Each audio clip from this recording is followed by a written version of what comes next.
Hey everybody, as you know it's Star Wars year, and here at Maker Studios we're all contractually obligated to do a Star Wars thing, so I was thinking, which Star Wars character can we do a mini-sode on? But then I realized what is more interesting to me is the whole concept of the Jedi. The Jedi are probably the most important element in the Star Wars universe, and also one of the most inconsistent. It starts from a really broad and vague fantasy concept in A New Hope, and then to a specific, detailed, and over-elaborate concept in the prequels. Midichlorians. Are we a religion, a military order, a philosophy, science-based, fantasy-based, Scientology? Are they spies? Do they have an official rank in the Republic, or are they just consultants? And if they were so important and widely known back in the day, how did everyone basically forget about them within the span of about 18 years? Well, but we can take a look at it anyway. Let's talk Jedi.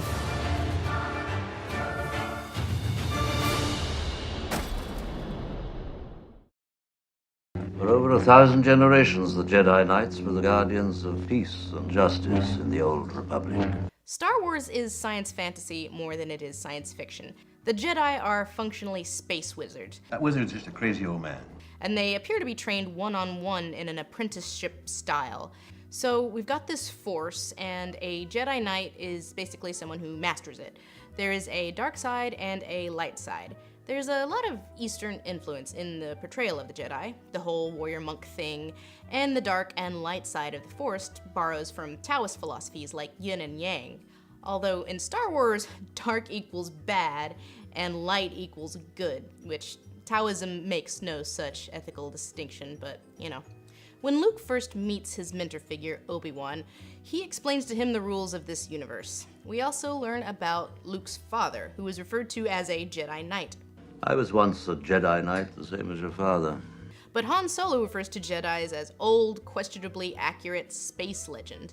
Hokey religions and ancient weapons are no match for a good blaster at your side, kid. Almost half of Empire is dedicated to Luke's Jedi training, so it gets fleshed out a lot here. But how am I to know the good side from the bad? You will know. And then of course there is the issue of how long training takes, which is really unclear in all of the movies. Is it a full 18 years? Is it a lifetime? He is too old to begin the training. Or is it about, I don't know, like a week, as it appears to be in Empire Strikes Back? In The Return of the Jedi, the hereditary nature of Force feeling is played up. Force is strong in my family. See, Leia has the special too. We haven't been introduced to the concept of a Sith yet, so it seems that there are Jedi and everybody else. And everybody else may or may not be Dark Force users.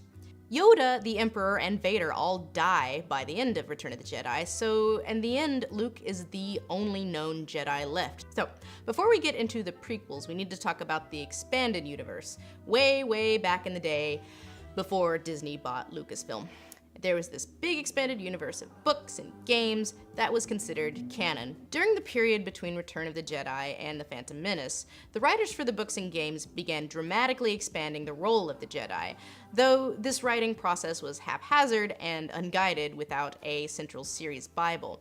As a result, the Jedi took on whatever role the author wanted the Jedi to fill. The Jedi in the EU start to represent more the assumptions and influences of the writers and fans, rather than just the stuff that had influenced George Lucas in his youth. This material is full of a lot of contradictions in terms of how strict or loose the Jedi are depicted, their station within society as a whole, how common they are, etc.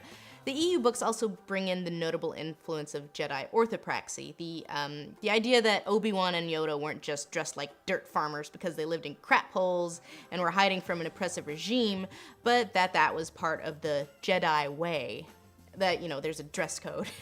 In which case, that would mean that Obi-Wan dressing like that while hiding out in the desert would be like if Catholicism was banned, but the few escaped priests hid out in the desert with their collars and robes. Way to keep it on the DL there, guys. Jedi became not merely loners or even ascetics, but chaste monks. This is handled very inconsistently throughout the EU, as becoming a Jedi was alternately a lifelong, all-consuming pursuit, or about on par with getting a law degree. Similarly, Jedi temples were alternately about as common as synagogues or as rare as the Hagia Sophia. But because of the canon nature of this expanded universe, at least, you know, back in 1999, big parts of it get worked into the prequels, which in part in some part, helps explain why they are the way they are. The Jedi are depicted as a diplomatic corps, a paramilitary organization, and an expansive, if not monolithic, church-like thing. The capabilities of the Jedi are expanded to include many fan-favorite powers from various games, notably the ability to run really fast and to jump really high. Interestingly, the religious dimension of the Jedi is toned down, with the Force becoming less, Gandalf-y, mysterious powers that operate off of belief and will, and more factual and scientific, notably the introduction of midi-chlorians. Even Master Yoda doesn't have a midi-chlorian count that high. This may be an inheritance from the games, as procedural mechanics rely on predictable, repeatable operations, i.e. like spin 5 force points to jump 20 feet. It is possible he was conceived by the midi-chlorians. It's also interesting because midi-chlorians are neither brought up nor explored in the prequels again. In Attack of the Clones, we see that the Jedi way of life is depicted as all-consuming, with training beginning in early childhood. The orthopraxy is further enlarged, as a sizable amount of the movie is dedicated to repeating various things the Jedi aren't supposed to be doing, namely, shtupping the VIP. I will not let you give up your future for me. Let's explore why Catholic priests aren't allowed to marry. Well, simply put, it's not so they can be closer to God or whatever. I mean, I know they say it is, but originally it was to prevent a sort of patrilineal monarchy. They didn't want there to be entire pope dynasties. So, is that a worry with the Jedi?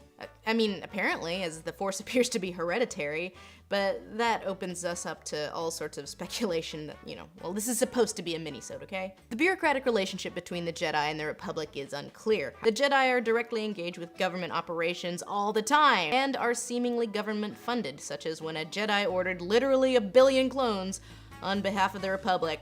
Again, the Jedi are basically the Catholic Church if you condense the entire history of the Church into a single, immediate blob. They have tendrils in all aspects of politics, and in almost every way operate as their own nation-state, with a private military and vast unilateral powers that function in parallel to the central government.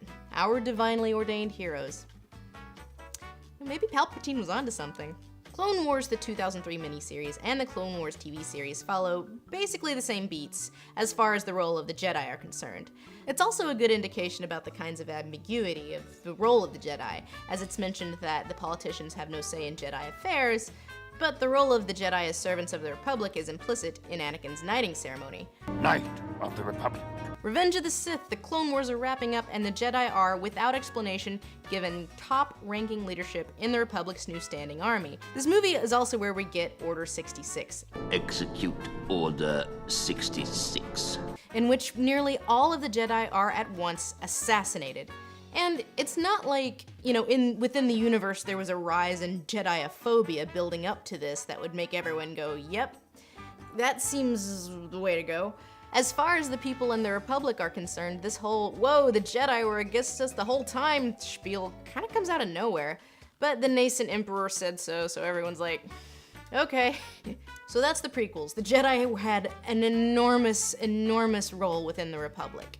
But looking back at the original trilogy, we still have the fact that Han and various high-ranking Imperial officers, all of whom would have been 8 or, 15 or 20 at the time of Revenge of the Sith, think of the Jedi as little more than fairy tales.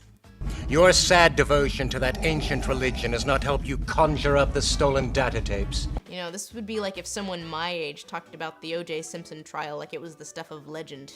A lot of how we see the Jedi portrayed in the prequels stems from that executive decision to declare that, yep, the EU books are totes canon, guys, meaning, they tried to incorporate it, and even though clearly a lot of it didn't really jive with the original trilogy, and all ultimately for naught when once Disney bought the franchise. Basically everything got wiped from canon, except for the Clone Wars TV series and a couple of video games.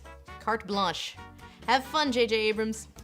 Anyway, ignoring the fact that Star Wars takes place in space, it has more to do with something like Lord of the Rings than with Star Trek. It's more fantasy than science fiction. But at the same time, the fantasy elements don't play a huge role within the universe, so the existence of the Jedi and the Force puts the Star Wars universe more in line with Game of Thrones.